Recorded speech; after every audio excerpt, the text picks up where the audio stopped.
Hi guys, welcome to How to Maximize. In this video, I will show you how to set sale prices for products with variants on Shopify. First of all, open up the Shopify app. Then click on Products from the left side dashboard. Now from Products, click to open your product. Scroll down to Variants and click on Edit of Big Variants. Now set your price in Compare at Price. Now wait for the variant to update the price. After that, click on Small Variants.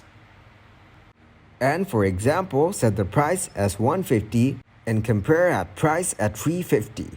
You can set it however you want. Now click on Medium Variants and set the Compare at Price as $350 and Price as $250.